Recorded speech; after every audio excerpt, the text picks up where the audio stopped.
Hello guys! Hello Libra! Welcome dito sa aking channel. Kapalaran 888. Welcome. Alamin natin ko ng messages, vibration, gabay, energy para sa lahat ng Libra. I hope na makuha mo yung energy para sa dalawang taon na to. Okay, so first card natin is non-duality. Sinasabi ng bara sa'yo dito na kailangan mo daw Libra na maging totoo. Okay? Maging totoo ka sa kung ano ikaw. Kung ano yung nararamdaman mo, kung ano yung pagkatao mo, maging totoo ka. Be authentic. Be true to yourself and be authentic daw. Okay. Ano natin?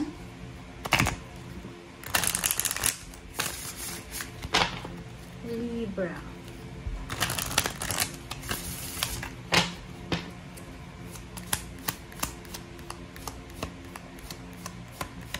Parang ano, yung sinasabi ng baraha, huwag tayong maging unfair. Parang ganon. Siguro, involved ka sa mga nag-aaway na kapamilya, na kailangan huwag kang kakampi sa isa. Dapat nasa middle ka lang. Okay, have faith. Okay, so kailangan mo daw magkaroon ng faith. Your prayers are manifesting. So, lahat ng prayers mo, ng goals mo, ng affirmation mo ay magmamanifest siya sa taong ito ng 2026-27. So, manatiling positibo and follow your guidance. And you are protected. Tingnan mo, nasa gitna ka. You are protected, you are guided, you are safe. Wow.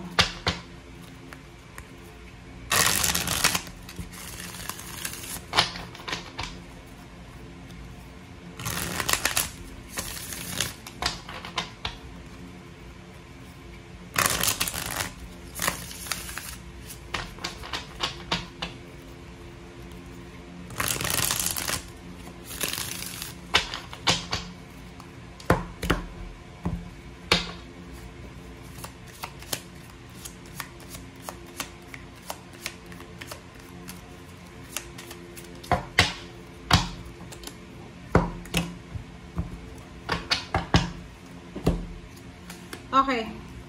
5 of Cups and 8 of Cups.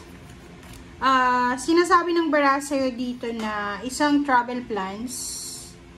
Travel plan. Okay, isang travel plan or paglilipat bahay or kung ano man tong movement na to na kailangan mo daw pagpilian or kailangan mong pag-isipan kasi baka manghinayang ka sa bandang huli. So, ano yung ibig sabihin niya, Libra? May mga choices and options ka na posibleng haharapin sa 2 taon na to na kailangan mong pag-isipan. Bigyan mo ng oras, maraming oras kasi pwedeng gumawa ka ng desisyon na hindi mo pinag-iisipan na sa bandang huli ay magsisisi ka. Isa sa mga hint dito is negosyo. So, kung ikaw ay launch ng negosyo, makikipag-partner ka, makikipag-collaborate ka with someone, simula ngayong December 2025 hanggang 2027 of December, ingat ka, mag-iingat ka, kasi posibleng pagsisihan mo yan sa bandang huli. Kung hindi mo yan, pag-iisipan. If you're single, Libra, isang love offer, pwedeng wedding proposal, ang posibleng matanggap mo within the next 2 years. Okay? So, ibig sabihin niya, for the next 2 years, pwedeng makatanggap ka ng mga love offer, wedding proposal, friendship, collaboration, or kung ano pa man siya. So, pag-isipan mo siya ng mabuti, hindi lang pera, hindi lang travel, hindi lang pakikipag-business, pagpapakasal, pakikipagrelasyon, yun yung dapat mong pag-isipan. Diba? So, yun. This is a confirmation dyan sa dalawa na sobra-sobra kang magiging masaya emotionally. Sobrang aapaw yung kagalakan, yung kasayahan sa iyong puso. There's a celebration na posibleng isa-celebrate ka, like pregnancy, good news about baby, maybe you're pregnant, or maybe you just give birth. And after, pwedeng yung iba sa inyo dyan, may housewarming, house blessing, mga bagong, yun ba, business ideas or business openings, parang ganun. Kaya lang, mag-iingat tayo. Yun nga, ingat-ingat tayo kasi kalakip ng kasayahan na yan, kung hindi ka magiging tuso, kung hindi ka magiging wise, posibleng masira yung momentum na yan kasi mali yung decision mo. Okay? Ten of Cups, Ten of Swords. So, sinasabi ng Barasser dito, kung may mga away, gulo sa pamilya, ayun na nga, huwag kang unfair, dapat nasa gitna ka lang, huwag kang kakampi sa kahit na kanino. And yung Ten of Swords dito, this is a manifestation na kailangan ng matapos para maging masaya yung pamilya. Like may mga magkakamag-anak, magkakapatid, magpipinsan na hindi nagkikibuan. And this one, sinasabi ng barahan na may mga relationship na posibleng mag-reconcile, especially family, para sa kapayapaan ng pamilya. Yun, decision. So yun, kailangan mong mag-desisyon.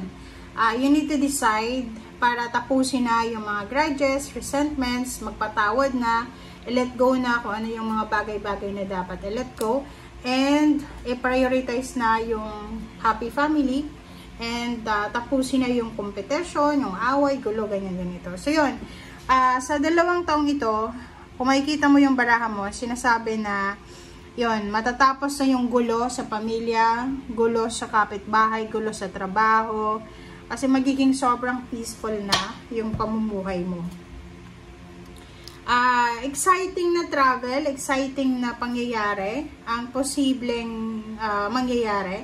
Lalo doon sa mga yun, naghihintay ng wedding proposal, yung live-in lang ng live-in pero hindi ino-offera ng kasal. So, possible dito na kayo ay makatanggap na ng mga offers na matagal nyo nang pinagpipray. Ano ba yung iniintay mo? Paki-comment ka sa comment section.